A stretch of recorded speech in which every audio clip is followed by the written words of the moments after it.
ఎప్పటికప్పుడు తాజా వార్తలు అందిస్తున్న N1 స్టూడియో 24/7.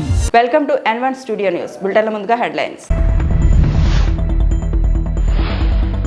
బెంగాల్ చొరబాట్లే అసలు సవాల్, ప్రధాని మోదీ.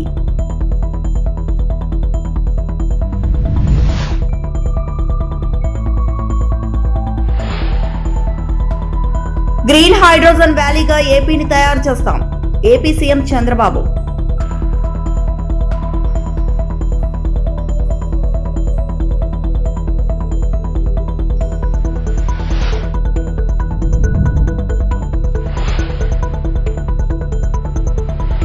అమరావతికి రైతుల త్యాగం చరిత్రలో నిలిచిపోతుంది, మంత్రి కొలుసు పార్థసారథి.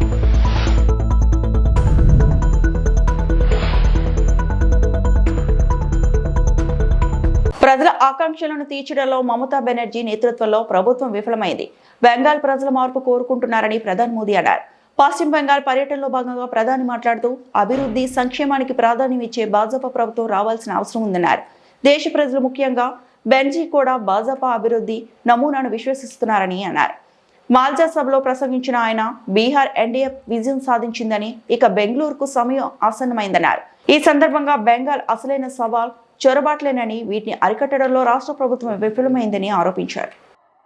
जहां पैसों की कोई कमी नहीं है, वो भी अपने यहां से घुसपैठियों को निकाल रहे हैं.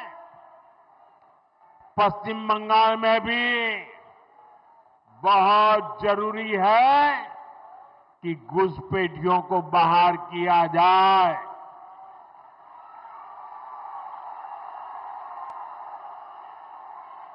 ये घुसपैठियों को बाहर निकालना चाहिए कि नहीं निकालना चाहिए? एक एक को वापस भेजना चाहिए कि नहीं भेजना चाहिए? लेकिन टीएमसी सरकार के रहते ये संभव है क्या? ये टीएमसी वाले करेंगे क्या? आपके हकों की रक्षा करेंगे क्या? आपकी जमीन की रक्षा करेंगे क्या? आपकी बहन बेटियों की रक्षा करेंगे क्या? ये घुसपैठियों को कभी भी निकालेंगे क्या? निकालना चाहिए कि नहीं निकालना चाहिए? कौन निकालेगा? कौन निकालेगा? कौन निकालेगा? कौन निकालेगा? कौन निकालेगा? साथियों, टीएमसी के नेता, टीएमसी का सिंडिकेट सालों से यहां घुसपैठियों को बसाने, उन्हें वोटर बनाने का खेल खेल रहा है. जो घुसपैठिए हैं वो गरीब का हक छीनते हैं,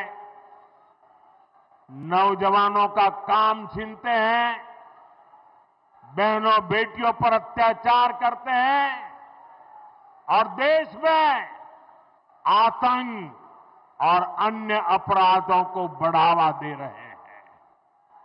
साथियों, पश्चिम बंगाल के अनेक क्षेत्रों में आबादी का संतुलन भी बिगड़ रहा है. గ్రీన్ హైడ్రోజన్ వ్యాలీగా ఆంధ్రప్రదేశ్ను తయారు చేస్తామని ముఖ్యమంత్రి చంద్రబాబు అన్నారు. కాకినాడలో 18,000 కోట్లతో ఏర్పాటు చేసిన ఏఎం గ్రీన్ అమ్మోనియా ప్రాజెక్టుకు చంద్రబాబు డిప్యూటీ సీఎం పవన్ కళ్యాణ్ శంకుస్థాపన చేశారు. అనంతరం ఏర్పాటు చేసిన సభలో సీఎం మాట్లాడారు. గ్రీన్ అమ్మోనియా భవిష్యత్తులో పెను మార్పునకు నాంది. గ్రీన్ ఎనర్జీ ఉత్పత్తి బాగా పెంచాలని ప్రధాని మోదీ కోరుతున్నారు. 2014లోనే మా ప్రభుత్వం గ్రీన్ ఎనర్జీకి నాంది పలికింది. ఇప్పుడు గ్రీన్ హైడ్రోజన్, గ్రీన్ అమ్మోనియాకు నాంది పలికాం. కాకినాడలో ఏర్పాటయ్యేది ప్రపంచంలోనే అతిపెద్ద గ్రీన్ అమ్మోనియా పరిశ్రమ. 2027 జూన్ నాటికి మొదటి దశ ఉత్పత్తి ప్రారంభమవుతోంది. గ్రీన్ అమ్మోనియా పరిశ్రమ మన రాష్ట్రానికి గేమ్ చేంజర్ కానుంది. బొగ్గు వినియోగం వల్ల పర్యావరణం దెబ్బతింటుంది. కాలుష్యం వల్ల సముద్రంలోనూ పెను మార్పులు వస్తున్నాయి. ఆంధ్రప్రదేశ్కు 1000 కిలోమీటర్ల సముద్ర తీరం ఉంది. 20 పోర్టులు ఏర్పాటు కానున్నాయి. ప్రపంచంలో ఎండ పుష్కలంగా ఉండేది. మన దేశంలోనే సోలార్, విండ్, పంప్డ్ స్టోరేజ్ మన రాష్ట్రానికి ఒక వరం. ఎగ్జిబిషన్ విజిట్ చేయడం జరుగుతోంది. మన ఆంధ్రప్రదేశ్ రాష్ట్ర గౌరవ ముఖ్యమంత్రి వర్యులు Andhra Pradesh slogan Godavari fertiliser and also Nagarjuna fertiliser రావాలి. అది ఎలక్షన్ ప్రామిస్, అది అంటే 83 ఎలక్షన్కు ప్రామిస్. అది వస్తాని దీన్ని సాధించడం కోసం అప్పుడు Nagarjuna K V K Raju gone for him 40 years story. I remember very well. K V K Raju తెల్లవారుతో 6 గంటలకు వచ్చేసేవాడు. అది అయ్యే వరకు ఇదే పని. ఫస్ట్ ఇండస్ట్రియలిస్ట్ అతను, big industry. Same thing you are going for green. And green, but little larger capacity, larger objectives, wider agenda and geographically. అప్పట్లో ఇక్కడ గోదావరి ఫెర్టిలైజర్ వచ్చింది, అది మాత్రం అట్నే ఉంది. ఇప్పుడు పక్కనే ఉంది ఏరియా. started, sir. First తీసుకున్నాకే first thing we did is we took care of all the employees. ఈరోజు చాలా ఆనందంగా ఉంది. ఒక మంచి కార్యక్రమం. మొట్టమొదటిసారిగా అందరికీ నమస్కారాలు. 3 రోజులు సంక్రాంతి జరుపుకున్నాం. ఈ ప్రాంతంలో కోడి పందాలు కూడా చాలా జోరుగా జరిగాయి. అదే సమయంలో సంక్రాంతికి బయట ఉండేవాళ్ళు 30 లక్షల మంది వచ్చారనేది ఒక అంచనా. హైదరాబాద్ని చూస్తే 3 లక్షల కార్లు రోడ్లన్నీ కిటకిటలాడే విధంగా వచ్చాయి. అలాంటివన్నీ కూడా 3 రోజులు నేను కూడా మా ఊరికి వెళ్ళాను, నారావారిపల్లికి వెళ్ళాను. నేను చాలా స్పష్టంగా చెప్పాను, మనం ఎక్కడున్నా మన జన్మభూమిని మర్చిపోకుండా మళ్ళీ మన జన్మభూమిని గుర్తుపెట్టుకుంటేనే సార్థకత ఉంటుంది. కాబట్టి తప్పకుండా గుర్తుపెట్టుకోవాలని పిలుపిచ్చాం. అలాంటి కార్యక్రమాన్ని పూర్తి చేసుకున్న తర్వాత నిన్న ఈరోజు జల్లికట్టు కూడా చాలా ఉత్సాహంగా జరుగుతూనే ఉన్నాయి.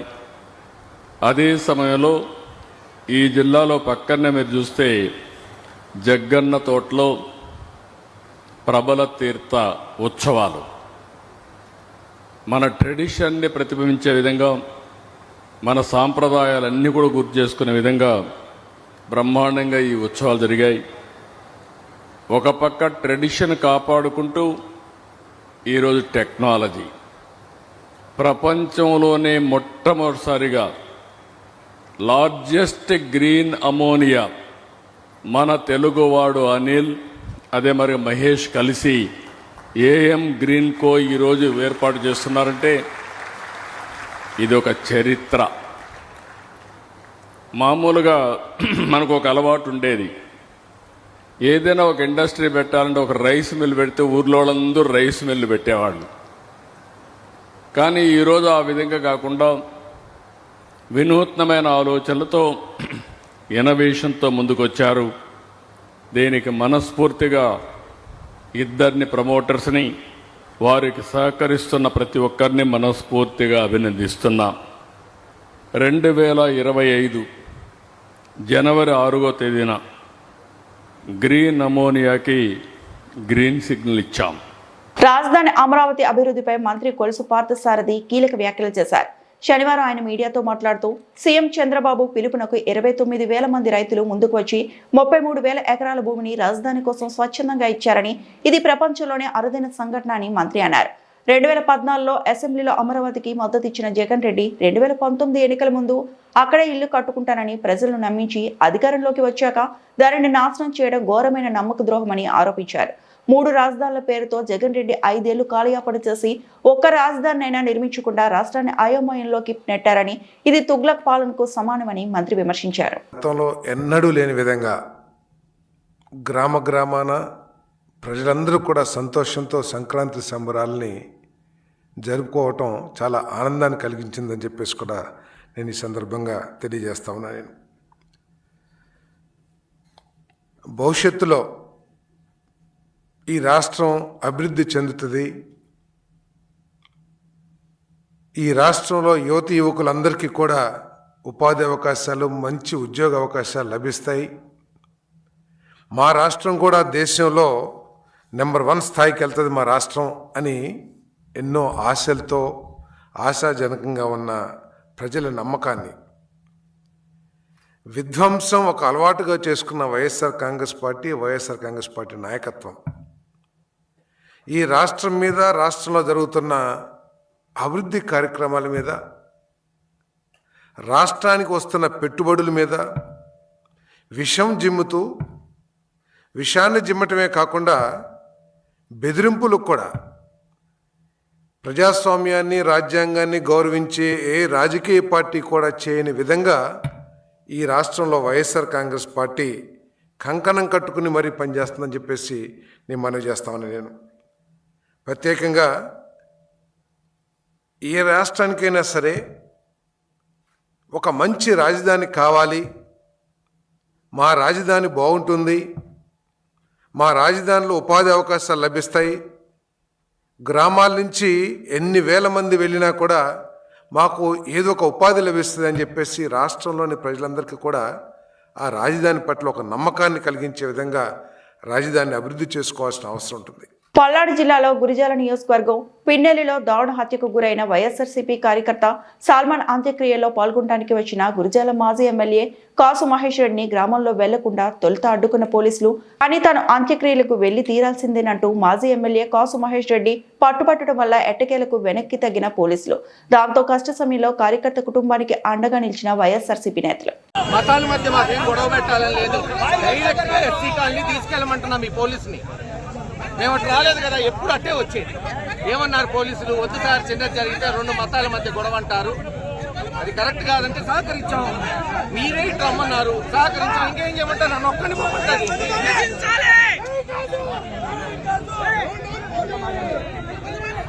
మీరు ఒక 20 వెహికల్స్ అన్నా పెట్టండి, 9-10 కష్టం. మీరే చూడండి.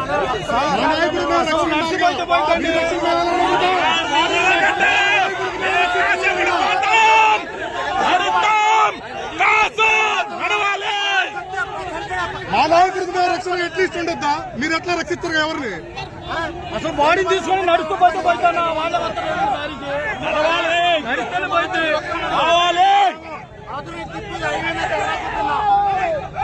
సార్ బాడీ తీసుకొని నడుచుకుంటూ పోతాం, వాళ్ళే వస్తారు.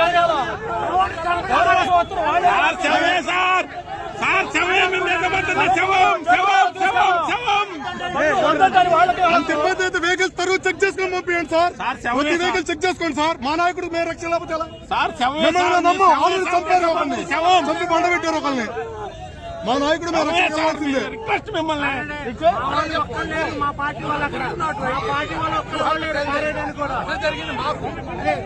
నష్టపోయింది మేమే.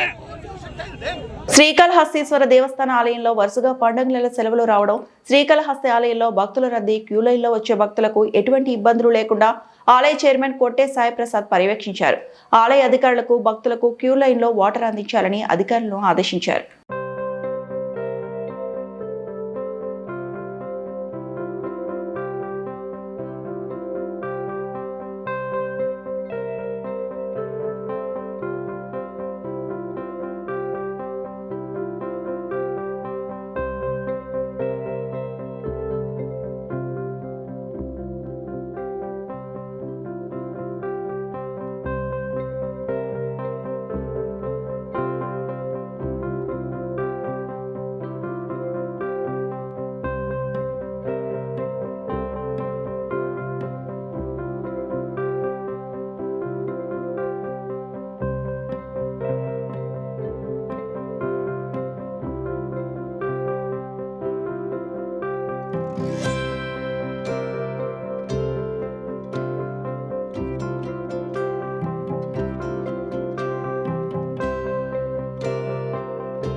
పశ్చిమ గోదావరి జిల్లా ఆచంట నియోజకవర్గం మాటేరు గ్రామ సెంటర్లో వైఎస్ఆర్సీపీ దళిత నాయకులు పార్టీ కార్యకర్తలు నిరసన కార్యక్రమం నిర్వహించారు.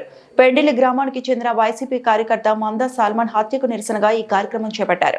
మందా సాల్మన్ ను టీడీపీ నాయకులే హత్య చేశారని వారు ఆరోపించారు. టీడీపీ ప్రభుత్వం అధికారంలోకి వచ్చిన గత 20 నెలల కాలంలో వైసీపీ కార్యకర్తలపై అనేక దాడులు జరిగాయని దళిత నాయకులు తెలిపారు. దళిత నాయకులు సర్పంచులను తీవ్ర ఇబ్బందులకు గురి చేస్తున్నారని, వైఎస్ఆర్ జెండా పట్టుకున్న అగ్రవర్ణానికి చెందిన కార్యకర్తలు కూడా వేధింపులకు గురి చేస్తున్నారని ఆవేదన వ్యక్తం చేశారు. ఇటువంటి చర్యలకు పాల్పడుతున్న వారి వివరాలను వైఎస్ఆర్సీపీ అధినేత వైఎస్ జగన్మోహన్ రెడ్డి ఏర్పాటు చేసిన డిజిటల్ యాప్లో నమోదు చేస్తున్నామని తెలిపారు. రాబోయే రోజుల్లో వైఎస్ఆర్సీపీ మళ్లీ అధికారంలోకి వస్తుందని హెచ్చరించారు. వైఎస్ జగన్మోహన్ రెడ్డి దళితుల పక్షపాతి అని పేర్కొన్న వారు టీడీపీ పార్టీ ఇదే తరహా వ్యవహారాన్ని కొనసాగిస్తే చంద్రబాబు నాయుడు నేతృత్వంలో టీడీపీ పార్టీ దళిత వ్యతిరేక పార్టీగా మిగిలిపోతుందని విమర్శించారు. మందా సల్మాన్ కుటుంబానికి ₹1 కోటి ఎక్స్గ్రేషియా ప్రకటించాలని, సిబిసిఐడితో విచారణ జరిపించి దోషులను కఠినంగా శిక్షించాలని వారు డిమాండ్ చేశారు.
పిన్నెల గ్రామంలో వైఎస్ఆర్ కాంగ్రెస్ పార్టీ చెందినటువంటి దళిత కార్యకర్త మందా సాల్మన్ గారిని అతి దారుణంగా మదమెక్కి ఈ 20 నెలల ఈ పొడుగు ప్రభుత్వంలో మరి టీడీపీ చెందిన కొంతమంది మరి అమానుషంగా దాడి చేయడంతో మరి 12 మరణం జరిగింది.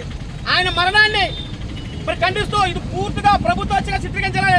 దీనిపైన సిబిసిఐడి ఎంక్వైరీ చేయించాలి.